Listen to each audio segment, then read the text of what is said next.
Well, it's Friday, and for us, it's a hot one. So all the people out on a Friday are going around doing people stuff on a hot day. We have had a pretty nice summer so far, so being hot and sunny, kind of. I doubt it's 75 degrees, maybe 80 It Fahrenheit. is. Oh, you're wrong. Was I? Yeah. It is 83. What is that in Celsius for non-Americans? Hold up. I have to go here, and then I go to there. It's 28 in not American units. Yep. Not in. We use burger units here, so not that other fancy stuff that's divisible.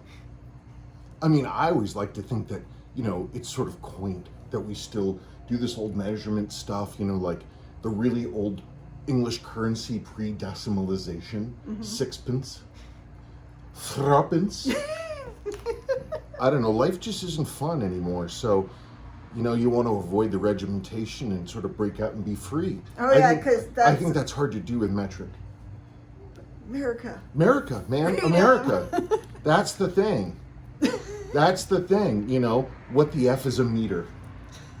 I forget what I'll have to remember. It was that weird George Washington video where he's 24 feet tall. I don't remember. I'll find it.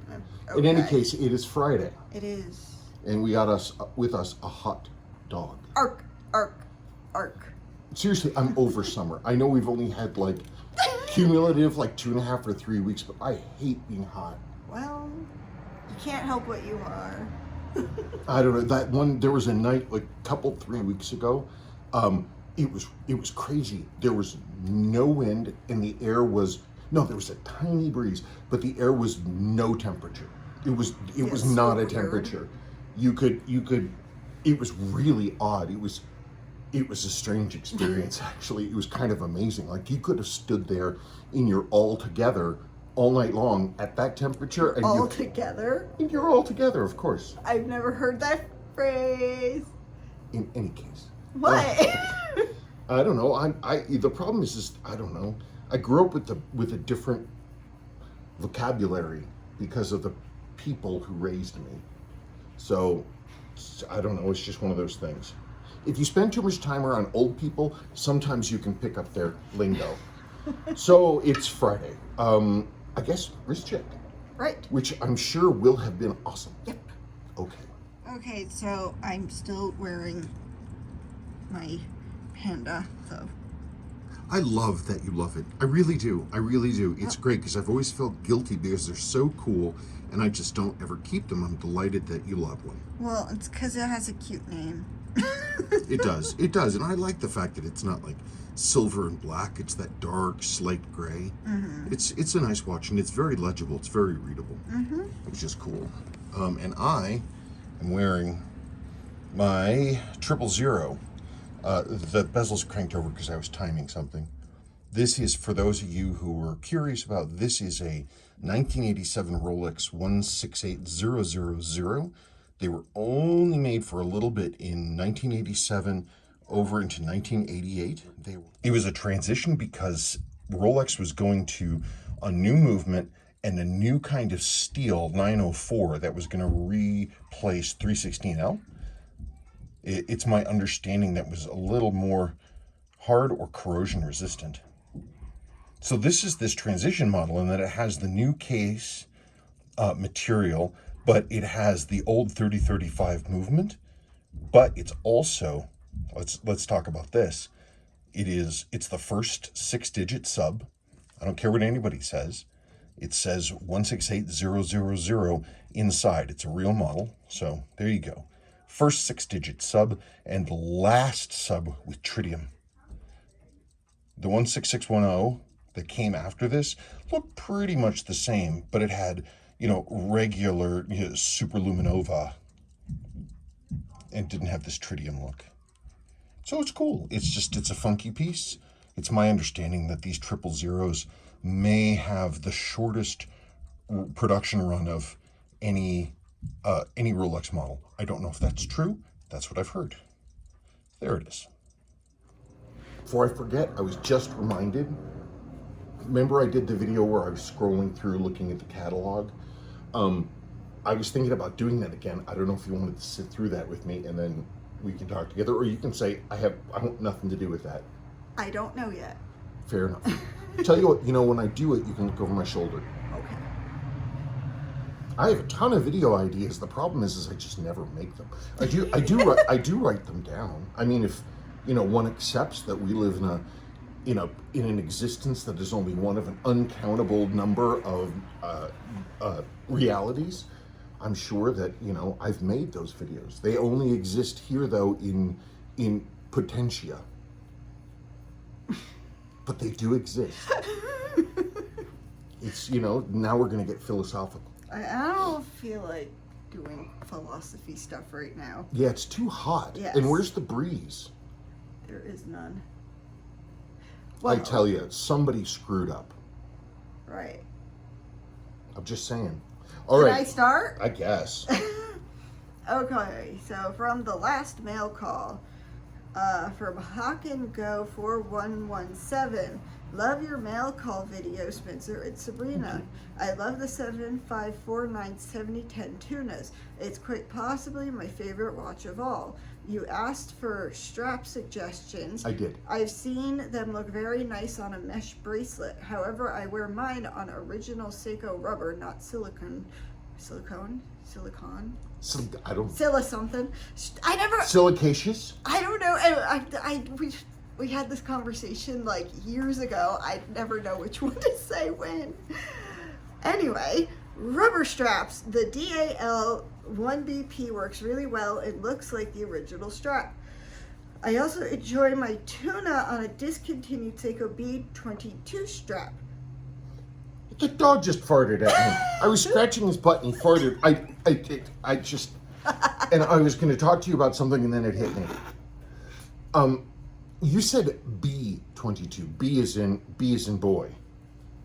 B is in, I can't think of anything that describes the dog. Because there's a Z22. Seiko made a bunch of different versions of those. B22 I'm not familiar with. I'll look it up. I haven't seen it. I like the DAL 1BPs. They're a little long for my taste, but I do love them. They have a great texture, a really kind of nice matte finish. They are, I don't know, they're a longer strap. They're a modern Seiko version of the old GL831 XLs that the tunas came on. I've got an original, by the way. It's like one of those wooden schoolroom rulers. It's never been used. It's still. Where? It's in my box of crap somewhere. Which one? I have no idea. Man, it's always desperately, if I'm walking past my workbench and I see something out of the corner of my eye, and I'm like, I have an idea. I'm just gonna poke around and this won't take too long. I blew like an hour last night digging through boxes of straps and bracelets. And by the time I was like halfway through it, I literally had forgotten why I was in there. But I did discover a couple neat bracelets I'd forgotten. Like this 3-link. Seiko used it on a bunch of different stuff, including the Bruce Lee came on this. But this is a Bellmatic. That looks pretty on it, huh? I think it looks pretty anyway. Just like you, my honey. Did we ever answer the question, did we get one? He was giving his opinion. I never finished. Oh, I'm so sorry. I am not sure which diver this strap was originally used for, but it's made from rubber and it looks different from the contemporary strap that bears the same code number. I'd be very curious to see it. If you want to put a picture in the comments, that'd be really good, and I would appreciate that an awful lot. I don't know. The thing is, I love the look of Seiko's dive straps. Like, there's just something about them on my wrist that I don't know. It depends. Sometimes I can take them for a while, but then other times, I don't know. They just feel too sort of sticky and constricting to me. I prefer cloth if I can get it. I wish that I felt more normal about wearing them on leather, which I've defended for years. I've always wanted to love mesh straps. I think they're so cool and elegant. There's something about them that it just doesn't work for me. And it might be the fact that they're just rod straight, because you can't really taper them. I think there might be taper mesh, but there's just something about it. I don't know what it is, but you know, maybe I'll go back and revisit that and see what I can find. Okay. Okay. Thank you for your comment, by the way. Biff Tannen BTTF. Question about the 6119-605X regatta timer. I hate being that guy, but I'm not sure it makes any sense that this watch is related to regatta timing. Regattas are started in 5 or more rarely 10. The bezel has a 20-minute interval for timing, which is never used in regatta race starts. Also, the inner ring is a dual-type bezel, numbers 1 to 11, because the next row is additionally. The only Seiko ad I've seen for that watch has a car in it, as if it's a motorsports watch. What do you think? Well, I know next to nothing about the subject. It's true. I know next to nothing pretty much all the time. If you know, I'm the one who coined shoot from the hip. Yeah, I don't know. I do remember the last time 3 years ago, I was talking about it. It might have even been on Instagram. But with that watch up and talking about it, somebody referred to a non-Seiko model that was a Yacht timer, and it seemed to be laid out the same way. The Yacht timer, I don't know, there's some particular reason, but I do remember somebody was quite firm about it. I could easily be wrong. I wasn't listening, I was admiring the dog. I have no, besides the colors, which are bananas, and the fact that it has, you know, a double bezel, but the bezels are, everything is numbered like it's timed down. It's not like a city ring or anything else like that. I don't know, I'd be curious to know more. If you find out the actual answer, please let me know. From Super Cruise. Hi, Spencer and Sabrina. Thank you for all the great vintage Seiko watch content. Question for next mail call. Spencer, would you comment on some 6309, 6306 150 meter divers that have white or creamy dial lume that once opened up, the lume starts to turn a light gray over an extended period of time? Is this a reaction to outside atmosphere, sunlight, or some other factor casting the rapid oxidation of the lume on the dial? Well, isn't that like with the Marine Master, where if you opened it because it had seawater in it, then everything would have gone kaput? Right, because it had already eaten up all the oxygen inside the case. So the water literally just sits there. There was a 6309 that I had, that I sold, unfortunately, and because it came to a bad end, but I called it Survivor. And I got it, and the guy, it had stopped running years and years and years previously, and it had, I think, literal seawater in it. And you could actually see liquid water inside the dial. You could see it, but everything was fine. It looked like it had just happened. So that one I was able to deal with, pardon me, because I took it apart immediately and cleaned everything, including the dial, which I washed in cool, you know, nothing water. You have to get to it right away. Hang on. The problem is yes, you've got this thing and it looks good, but maybe there's some moisture inside the case, but all the oxygen has been eaten up. And so you don't get any kind of a chemical reaction with the lume and water or anything else like that. Opened up, kaboom. It certainly could happen. Also, it could be the atmospheric conditions where you are. It's the only thing I've noticed is you've got to have humidity and you've got to have heat. Long time ago, long time ago, we were living in San Francisco, and there was a weekend thing, and we were going to go up north, and we went over the Golden Gate Bridge, and I put on a really nice blue 6139 6005, really nice one with white lume.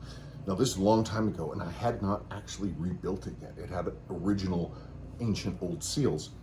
And I remember we were driving across the Golden Gate Bridge, and I was looking at it on my wrist as we were going. I was like, God, that lume is just perfect. It's so beautiful.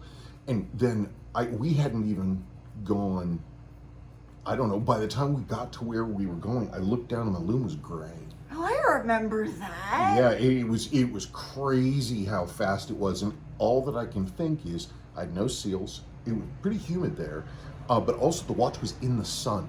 So you have heat and oxygen and moisture, that's You enough were to do it. devastated. I wasn't, because I had done damage to such a nice piece. I didn't relume it or anything else like that, but I sure wish I had already known about my Lume cleaning solution. Because now if I had that watch, I could get that clean 20 minutes. And it would have looked exactly like it had before. Sigh. So yeah, what the thing is you opened it up and then it went gray. The only way to have avoided that is to, well, you got to dry it out. You got to rinse it clean. I don't know. It's tough. How are you going to know when you pick it out that it's going to be in that situation? It's rare, but sucks. Time to find a chemist to make your Lume solution, so then other people can save their stuff. Mm-hmm. I suppose.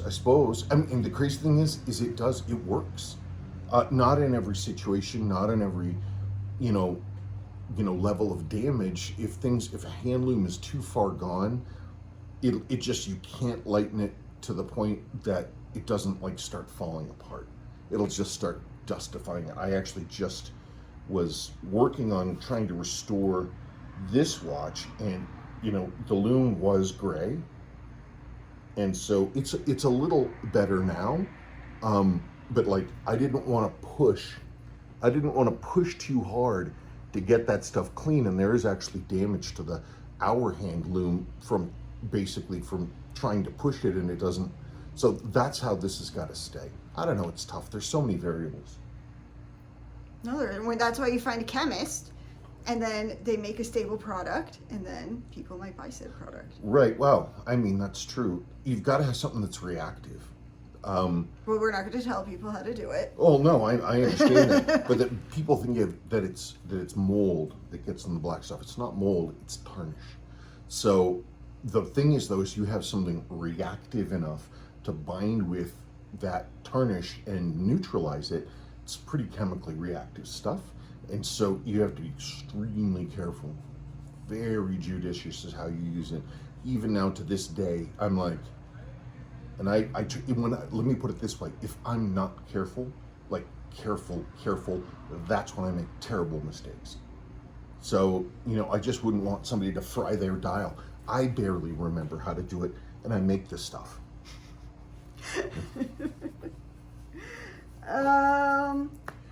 Chris Brock 9423, greetings from the Phoenix Desert. Funny enough, today's weather was high of 89 and rainy. Really enjoyed it. I've got a Seiko world timer with a silver linen pattern dial. On my rotating bezel with the city designations, there are 2 rows of cities. The inside row of cities in blue is fine, but the outer row of cities in black has disappeared. Under bright lights, I could see a faint shadow of where the city names were, but other than that, they vanished. Any idea what may have caused this, and where I may find a correct silver inner bezel? Mine was the GMT error type. I don't know, that's tough. Finding the ring is going to be problematic. I'm kind of actually looking for one myself, casually, and I haven't found one.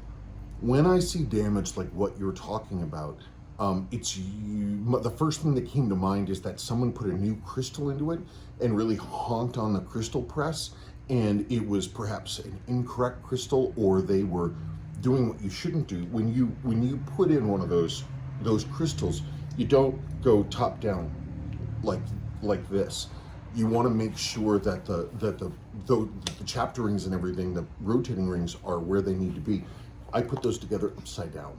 I mean, I'm sure it's not that big of a difference, but when those rings are flexed, and I've seen this with a good number of different Seiko parts, the paint just goes, and it just goes, and just will just pop off. I don't know that that's what happened. It also could be a ton of sun damage might have loosened it up, but I don't know. If you flex that stuff, especially when it's on sort of a gloss background, because Seiko printed those, it can just come right off. And again, for a replacement, you're just going to have to dig and dig and dig and dig and dig and dig and post and hope. Hope.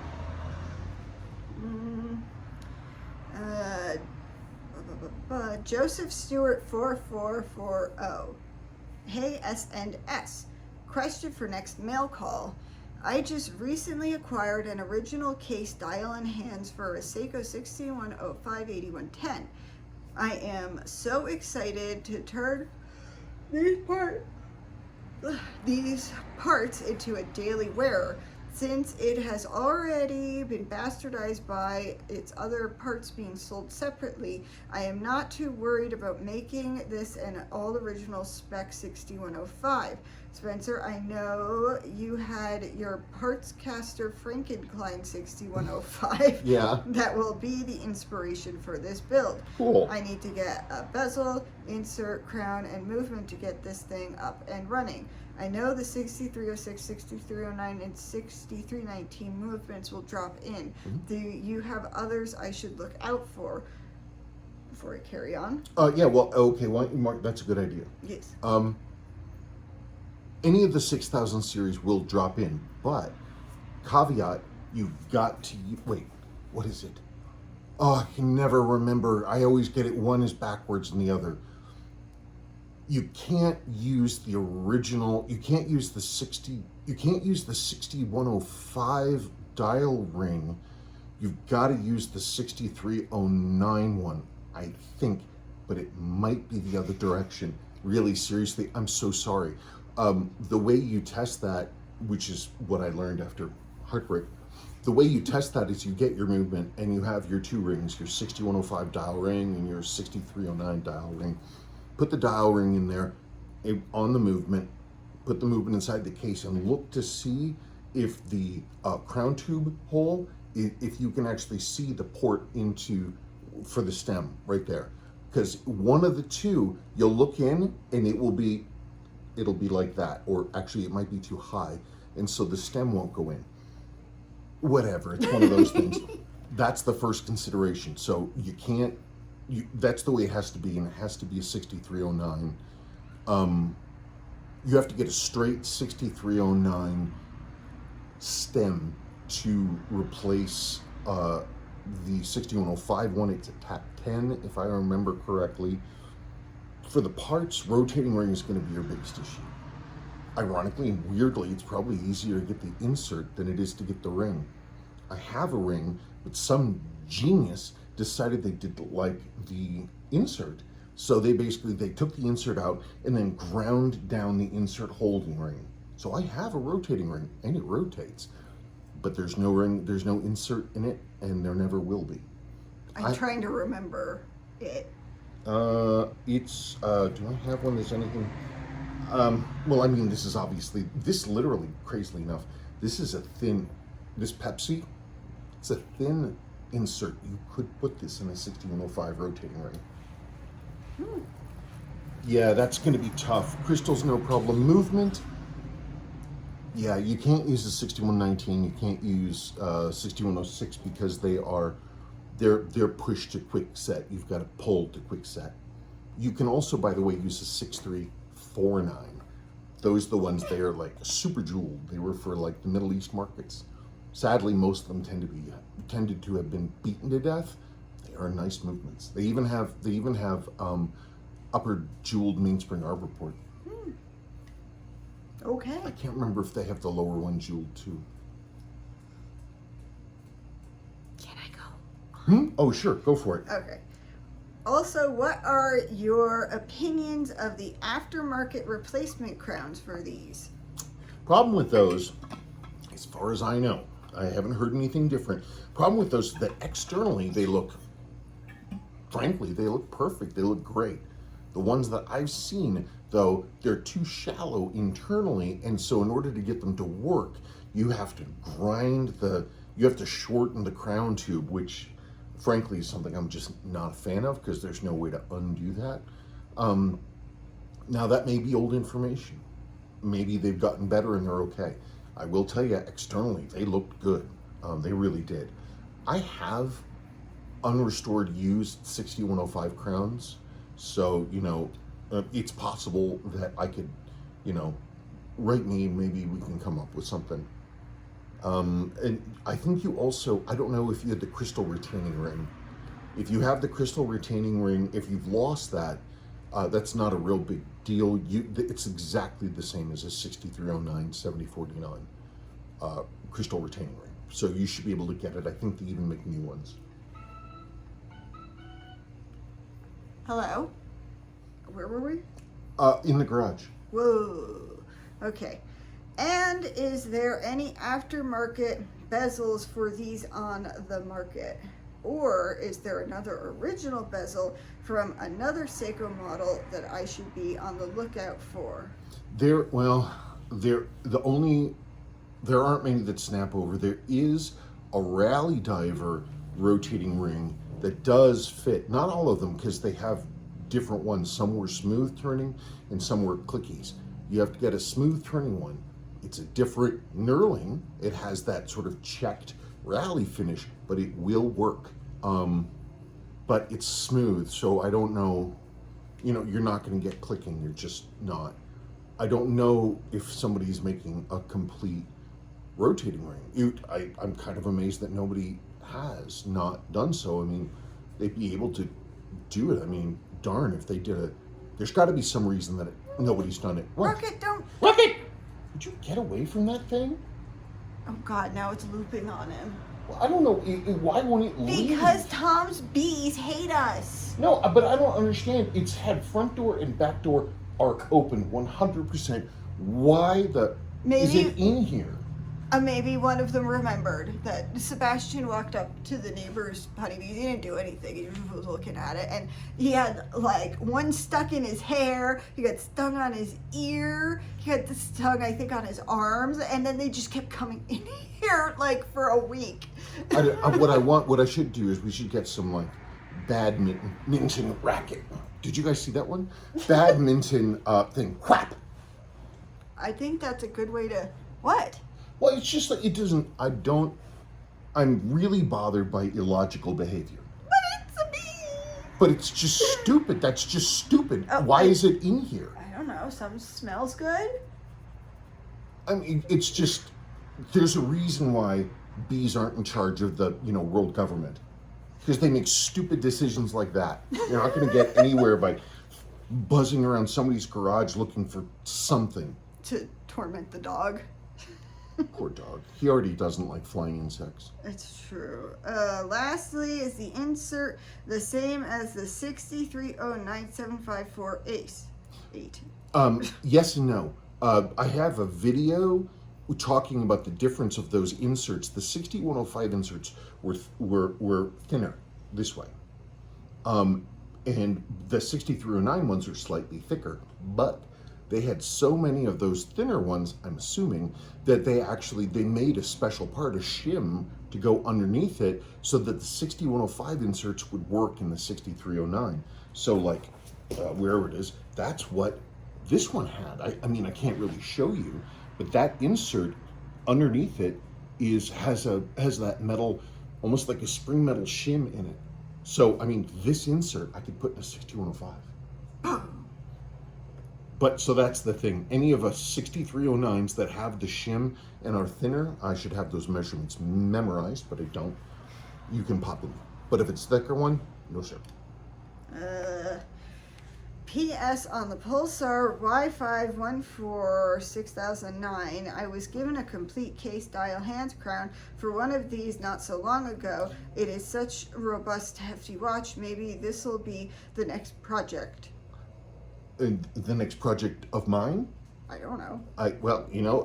Doesn't sound to me like he's planning on, giving it up. But if you want to play the watch fairy, I'm here. Yeah, I need to look for one of those. I really do. They just don't come up very often. Okay, she's letting the dog in, so I'm going to read this one. This is from Jack. Honey, what? You need to tell Sadie if she can get an app. Oh, okay. Hi, sir. It's from Tantran GN5HM. Hello, sir. I have a question. I have a Seiko 61380017. commonly called the Yachtman, with the 7, that's the North American model. The watch keeps time, but the movement is dry. So I'm assuming unserviced based on this. Can we wear it? Well, certainly you can wear it. You can certainly wear it. I'm sure it will run. If the movement is not serviced, it has to be serviced. Otherwise, you could be doing real damage to the movement pretty quickly, actually. I knew somebody who had a 6138 that they had gotten. It was near mint, and they basically asked me the same question, and I was like, well, I gave the same answer. And he didn't want to do anything about it, which is fine. That's his own deal. It's not like I was hounding him about it. He asked, and I answered. But he wore it. He wore it for, I think, daily for like, 3 weeks. And then it's all of a sudden started losing all this crazy time because it was unlubricated and dirty. And him wearing it actually allowed the mainspring arbor to eat through more of the main plate more quickly. He managed to wear down the pinion on the chronograph wheel. I don't know, it's up to you. What's more important, to be able to wear the watch right now, or to, or to have it long term? If you're not concerned about longevity, go ahead and wear it. If it's unserviced, if you want to keep it, it should be serviced before you put it on and do anything. That's just me. From Saul Brook. Hello, Mr. Brook. Looking forward is often an overrated mantra. There is a reason the basic design of the Colt M1911 is fundamentally unchanged and still copied over 100 years later. And also Mr. Browning, who also designed the M2. With those two things, the M2 is in use today. Because the receivers are solid cast milled metal. You can swap out the barrels and everything. People are routinely using ones that were made before the Second World War. Same with the 1911. I actually own a 1911. I don't know. For me, I understand their elegance and I see how well they're made, but I think they're inelegant. But generally, I don't really mess with firearms like at all anymore. So, I don't know. I've got my Civil War revolver. That thing's, was made in, 1861. So that's pretty neat. That's some elegance and history to it, and it's impossible to fire the thing, which is okay. So I get your point. Absolutely, I get your point. But sometimes sometimes things need to move forward. Plus, damn 1911, it's ridiculous hand cannon. It's so heavy. It's not my thing. I used to do it a long time ago.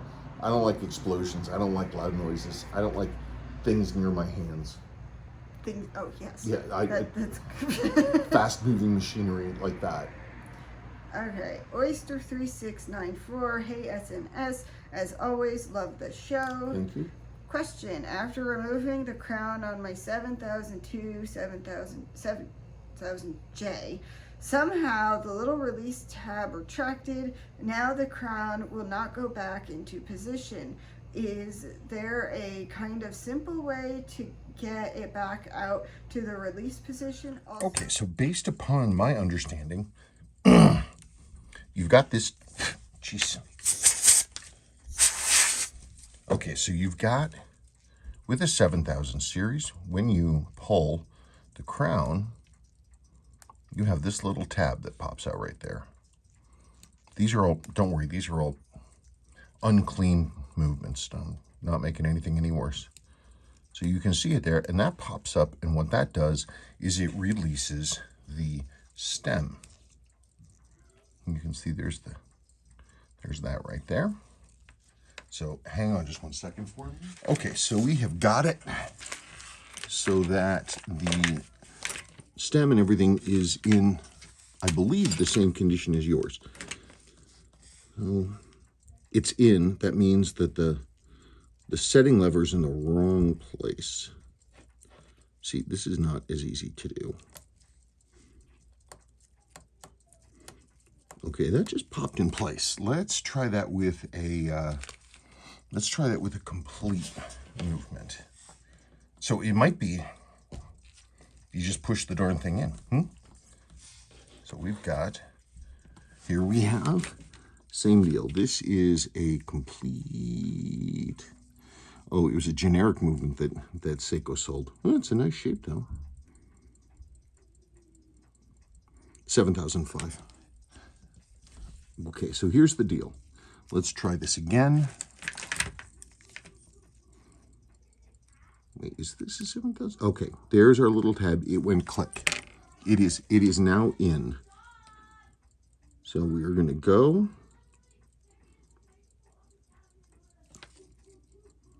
underneath there.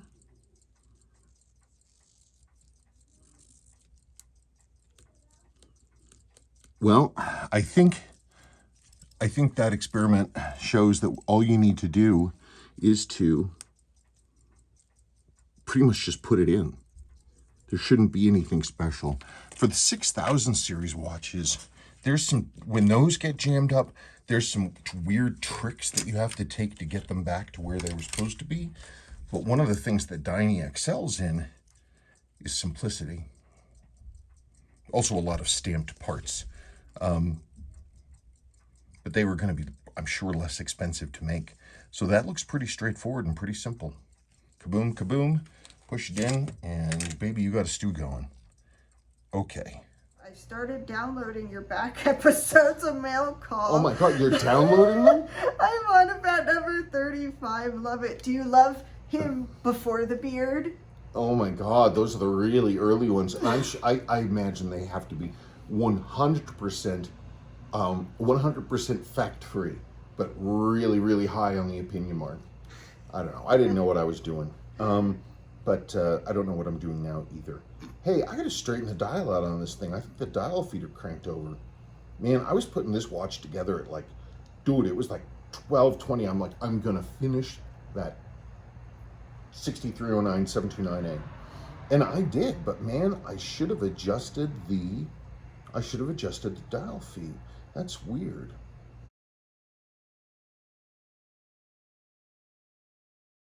Because you can do that sometimes, because dials will move, especially on rotating ring models, or like the 7002, because they're built a little more loosey-goosey, specifically with the really crappy plastic dial ring and movement ring. They're just terrible. It promotes those things, and as they move and work, they'll break. If you have a 7002, everybody, what I recommend doing, the dial ring in the original is this like white plastic thing. It looks exactly the same as what it was modeled on, which was the 7005, blah, blah, blah, those things. They're metal dial rings. It's exactly the same, made in metal. For the crappy plastic movement ring, you can swap in any movement ring from a 6309 or 6105 metal with the little warpy washer on it. Just a brief illustration for you. That's the correct dial ring for 7002. That's the correct movement ring. They're both plastic, and this especially, it's really substandard. I don't know what Seiko was thinking. They only kept it going, I believe, just through the 7002s. So what you can do to make things better is you can get a 7000 series earlier generation, and you can see they are exactly the same, just one is metal and one is not. The springing action for holding the movement in place is produced basically by this plastic ring getting slightly squished by the case back. So it's sort of, accidental springing. No, not really. What you do is you get a non-rusted but complete 6000 series movement ring with the spring, because this metal warpy spring, that is what keeps the pressure on the movement. And unlike plastic, which can deform, this just does its job. And so you can go now from having 2 pieces of plastic to 3 pieces of steel. And that is the way to do it. And it works just fine. What? The warpy washer. That's what Dad always called it. I mean, I think they're called spring washers. Dad, oh, where's that warpy washer? Hey, that was pretty good. That was pretty good. I had to swallow that a little bit more to get that kind of phlegmy sound that Dad had. I'm gonna have, you know what I should do is we should look through his journals and I should get some sample sentences and to see if I can really, really do it. And then I can prank call my siblings. Wouldn't that be fun? Russell. You see, the thing is my siblings are, well, I don't go too much into this. My dad in his prime, in his day, could be an extremely intimidating and terrifying person. I was terrified of him, but I was his favorite. The other ones, I kind of look like my dad in a number of very key ways, and I sound like him, even when I'm not trying to sound like him. So and he writes like him, just not as sloppy. No, it's crazy. Like my dad's signature and my signature, they're mostly completely different except for the last name, but they look shockingly similar, and that just happened. I don't know how that happened, but anyway, I terrify the hell out of them because something about me. I reach in and I push their buttons. So that would be funny. Yeah, it would be. Leighton, your dad here. That's pretty good. It's not as good as the last one, but that's pretty good. You should get the journals down soon. What? I need to really look into family history stuff. What? I looked into one of them a little bit, and the first thing he started talking about was Spencer. It's like I'm the discarded child, the discarded person in my whole family. I was either a victim, a target, or invisible. But yet they all can't stop thinking about me. And I have nothing to do with them. I've nothing. Keep those people away from me. I know, it's really weird. Well, Sabrina, I've got to show you my letter to the editor. I'm really giving it to him. Remember when I told him about the guy who wrote the letter to the editor in Fort Collins that putting in additional bike parking spots was kowtowing to the United Nations, and it was being done on the order to help bring about the New World Order? We're talking about, I think, a few extra bike lanes through Old Town, and I think some more bike parking. I don't know what happened to that dude. But... Was that an okay dad, or are you just... Yeah. That was pretty good? Yes. Especially the Leslie one. Well, I shouldn't, but I will. That's my dad going for cheese. Yes. Cheese and girl, I shouldn't, but I will. Okay, Dad, every single time you say that, why don't you just have it? Because it's like ladies eating half a donut of every donut in the box. Well, Sabrina, we're getting ready for the new summer in the Cape House. That one wasn't very good. No, but I mean, that's exactly what he would say. You know, the whole thing is ADI compliant. And his window. And then he would, because the house was on the ocean, and to get away from his mom, his dad would just be like, peace out, and he'd go to Cape Cod at the house. And instead of like paying to get it insulated or whatever, do you remember he would build? He wouldn't turn on the heat. So he would be living there. Dad spent most of the rest of his marriage after I was born being someplace else away from where my mother was, which is something I certainly understand these days. I'm not going to say anything mean, but Dad wouldn't turn on the heat. He's on Cape Cod against the ocean in the middle of winter. He wouldn't turn the heat on. The heat, you just turn the heat on. He would keep it just enough so the pipes wouldn't freeze. So what he did is he went and he got a bunch of those giant cotton pad back things they use in semi-tractor trailers for like furniture moving, and he attached those over all the windows. So you know how like Jimmy Page used to take over hotel rooms and he'd put like Persian carpets all over the wall, and then he would write music and think thoughts. Well, my dad used used furniture protective pads, and he lived like some lost explorer in Antarctica. In his knit hat, and drinking his 3 times microwaved coffee in his weeks-old Dunkin' Donuts foam cup. It had rings on the inside. His old colleagues said that Dad would show up with coffee for everybody, And it was old Dunkin' Donuts stuff. Well, just stick that in the microwave. Well, yeah, when we were visiting out here, they got us Quiznos and gave it to us. Like, they bought it and they gave it to us the next day. Yeah, they bought fast food and then gave it to us the next day. I do appreciate the thought, though. Yeah. I do appreciate the thought. Anyway. My dad was so cheap that in high school, the car, all he would drive is really old Volkswagens. I mean, really old, and ideally they were free. And he wouldn't pay anybody to do anything on them. And he was so cheap, he wouldn't buy not only new tires, he wouldn't even buy used tires. He would get tires from the junkyard. And I remember we were driving on one that was like a bias ply. So it had the cords, it didn't have like the steel in it, wasn't steel belted. And we were just driving, and we're driving this ancient 1963 Volkswagen.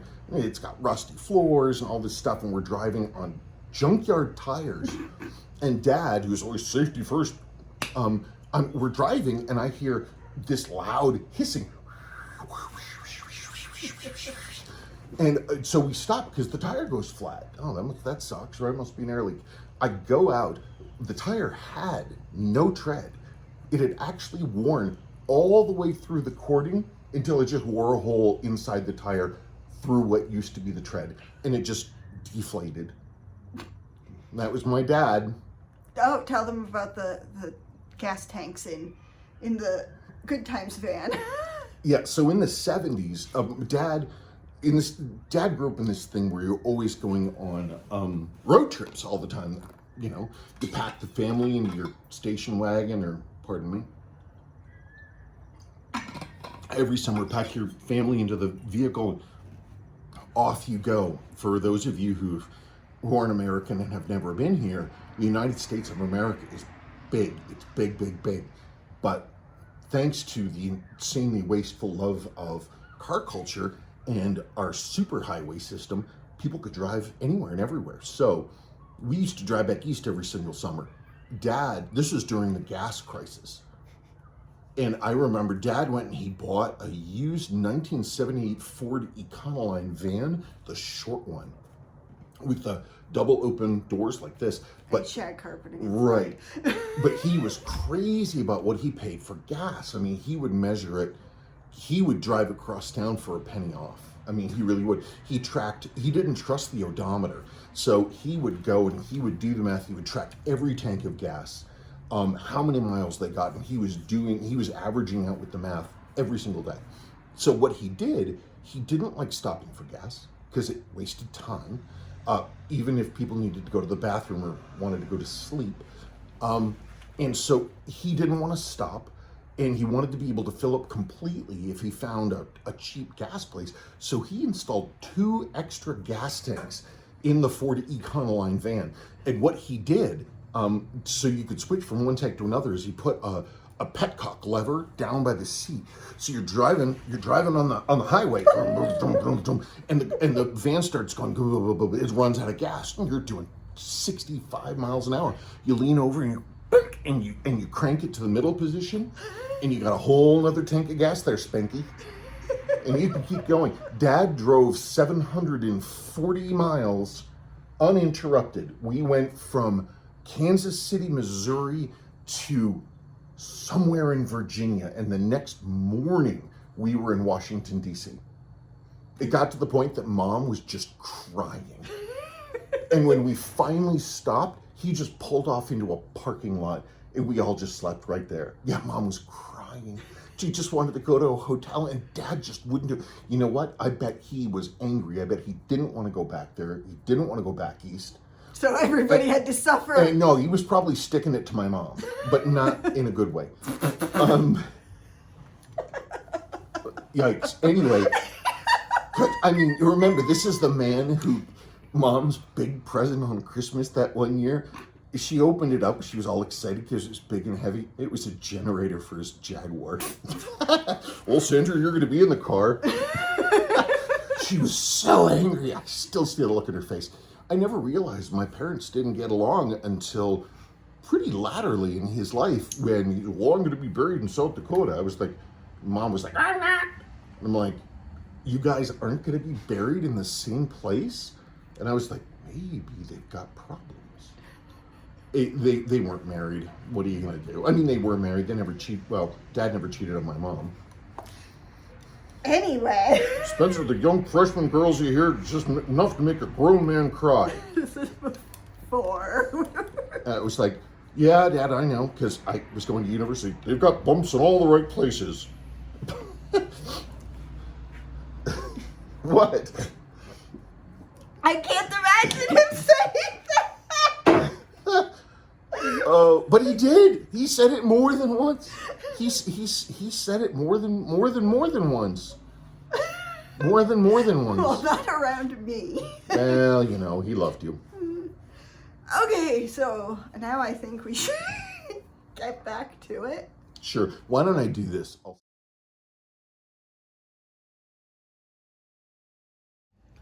We got started later than normal today, so Sabrina actually had to run off and do doggy dinner time and get herself food and look at the children and that kind of thing. So you're stuck with me for the rest of the program. Monad Mercedes 8246, talking about the Seiko MM300 SBDX 001 Marine Master. Wow, it looks pretty when the bezel is off of there. Is there a mod for a flat bezel? I know it's odd, but I think it looks great. Maybe. You know, one thing about not having a rotating ring on there is the overall height of the watch will be a lot lower.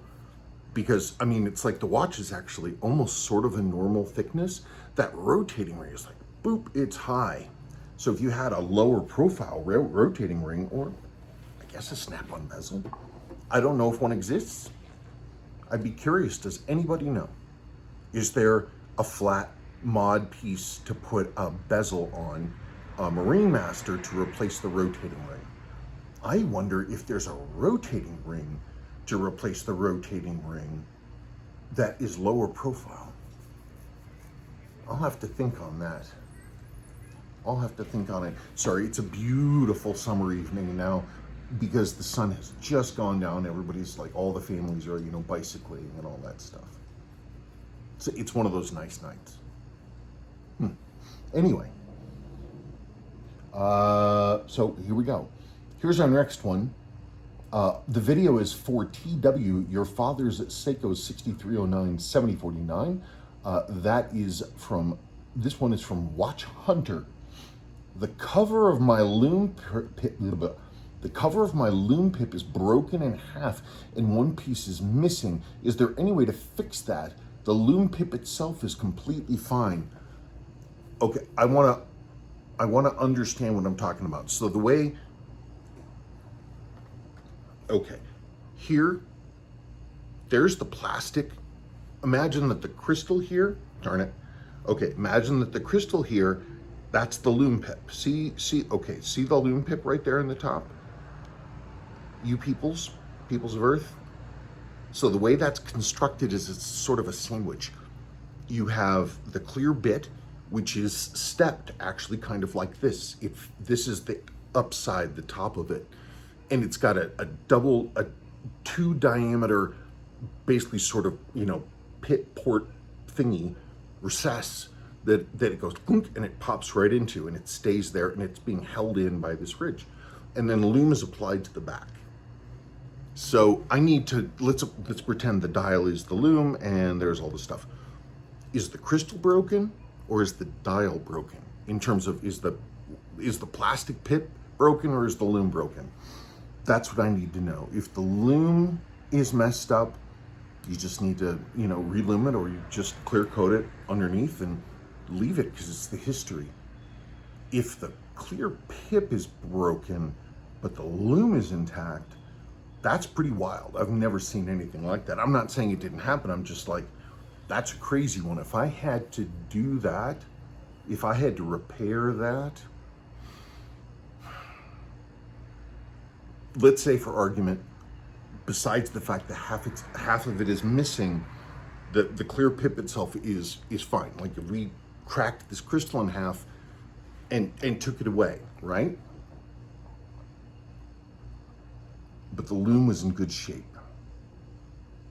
what I would do is I would get some clear 2-part epoxy, and I would basically fill the gap, and I would continue to fill until it was full.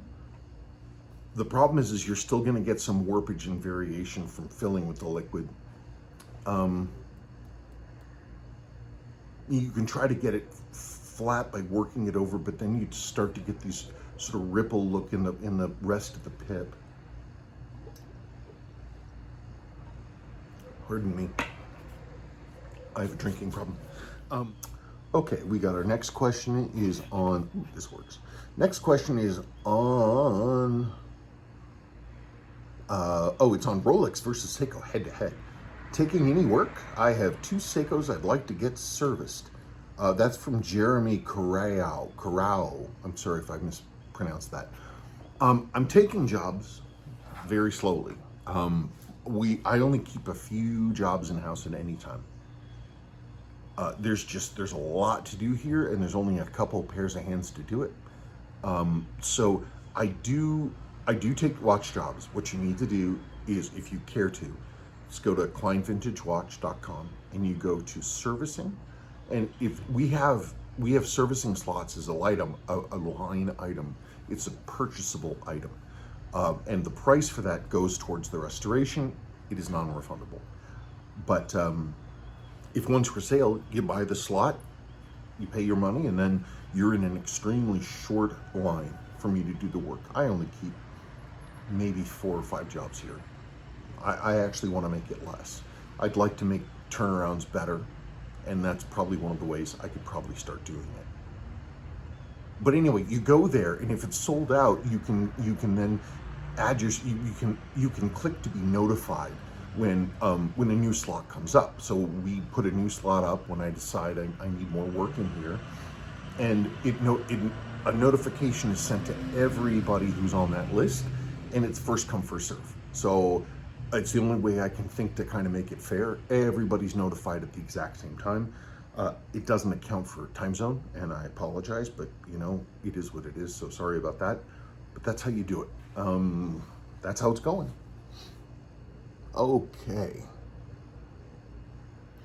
Okay, this is the video for JB 7017-8000 chronograph restoration. Auburn Sen 2040.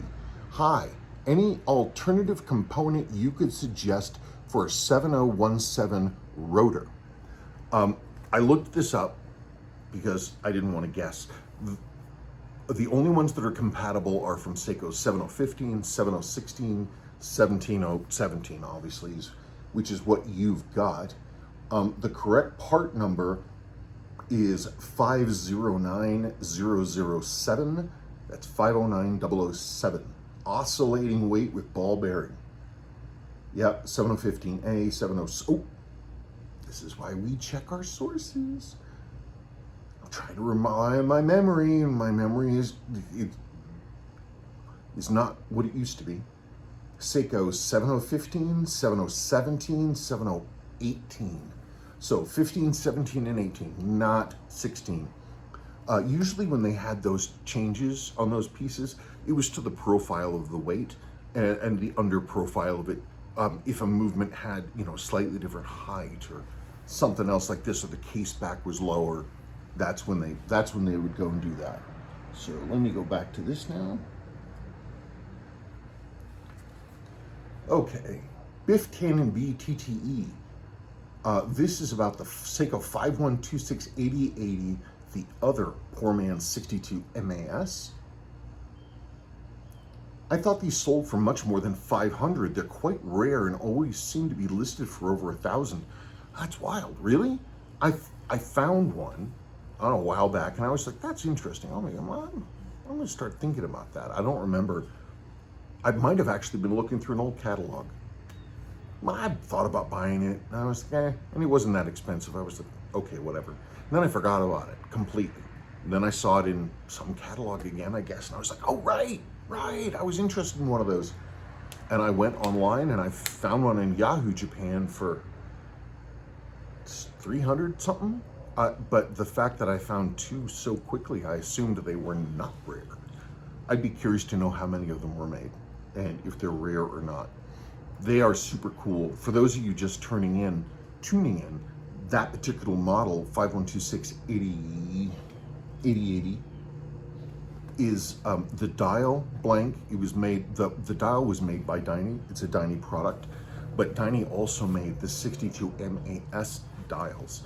And when they made the dial for this one, they used the 62 MAS blank. Literally, it's a 62 MAS dial with an added day window and different colors and printing, of course, but the markers are identical, exactly the same. I didn't know they were rare. For PD, Seiko 6139 6002 Resto Part 2. Ray Scrayfield 2106. Thank you for your question. Thank you. I am totally hooked on watching your videos. I will try to do a better job. I have a 6139 6002 with the silver face that is in beautiful condition, with the exception is that it doesn't keep time. It will move the sweep secondhand if I shake it a bit, but it needs a complete service and cleaning. I don't think there are many miles on it, as it sat in my sock drawer for many years. Yep, sock drawer watch. I acquired it in 1972 or 3, and it was almost new at that time. Out of curiosity and to give me some sort of ballpark idea, what is your charge to do what you did on this watch in the video? That might help me decide as to when I can afford to have mine done. Also, where are you located? US, state? I'm in Southern California. I did email you last year, but I've since lost the email, so I'm hoping to be able to have you work a miracle on my watch. I'm not a miracle worker. I'm a mechanic, and like any other normal person, I always have to make sure I'm doing what I should. No miracles. Thank you for your interesting videos. You're welcome. Thank you for saying they're interesting. Hoping to hear back from you. Well, buddy, here we are. It's wild. You have to be, I don't know that I've ever talked with an original owner of a silver dialed 6139 6002. I don't believe I ever have. Do you still have the documentation for this watch? Do you have the box or anything it came with? I'm assuming based on your comment you bought it secondhand, but it doesn't hurt to ask. I really don't think I've ever spoken to anybody else who bought one of these and owned it from basically new. That's amazing. That's amazing. You got a rare watch. Well, if you want a pricing quote, what you should do, send me an email to kvw@kleinvintagewatchrepair.com and send your inquiry. Just send me an email, and then we can talk about it from there. I charge by base rates. So we've got base rates, or, it's a movement service and case rebuild, and, upper and lower mainspring arbor jewels, because those always have to be done, period. And then if there's something weird and funky, dial repair, or lume cleaning, or hand straightening, or any of that stuff, corrosion remediation, that would be on top of the base rates. But everything is dependent on the watch. So anyway, send me an email, kvw@kleinvintagewatch.com, and I'll get you a quote. I can even send you an estimate, just like that. Last question, and it was on my MG video. My MG is already not stock. I subbed in an early dash. Bruce Barlow, 6604. I was talking about the fact that I'm gonna have to take the whole thing apart. I'm gonna touch every single bolt. It's just what has to be done. Basically, the car is gonna be like a giant watch restoration where I touch every single part. So, Bruce Barlow says, do it right the first time or don't do it at all. Yeah, don't do it right the first time and wish that you did. Love those gold 7548s. Aren't they cool? Spring has just arrived down under, and it's been a wet winter here. The super blue moon was awesome viewing. Keep well from New Zealand. I don't want to start a scrap or anything, but I thought down under was a protected copyrighted term for Australia. I thought you guys were called something else, like, I don't know. I have no idea. Venomous Monotreme Island set. There you are. That's New Zealand. Wait, New Zealand doesn't have platypuses. Australia wins again. I'm really going to start some fights here. People are going to start mailing me things that I wouldn't want to receive. Anyway, so that was a crazy diversion. That's really the end of it. I'm hoping this weekend is going to be quieter. There's a whole bunch of videos that I want to do. Like I said, I've got my engine hoist also is mostly together. And so I really want to try to get the engine and transmission pulled out of this thing so I can completely finish stripping down the whole body and get it ready to get blasted clean. I've just got to keep rolling. I try to never think about what a big project it is. I just do a little bit and a little bit and a little bit, and you move ahead. That's it. Thank you so much for your questions. Thank you so much for watching. I sincerely appreciate it. I really do. We have fun doing these videos, and it's nice to know that people enjoy them. That's really good. If you could hit like and subscribe and do the alarm bell thing, we would also be extremely grateful. We're just a little mom and pop, and every single bit of help is helpful. Okay, thank you so much, and see you on the other side. Well, not the other side of existence, but just the next time we're together. Okay, bye.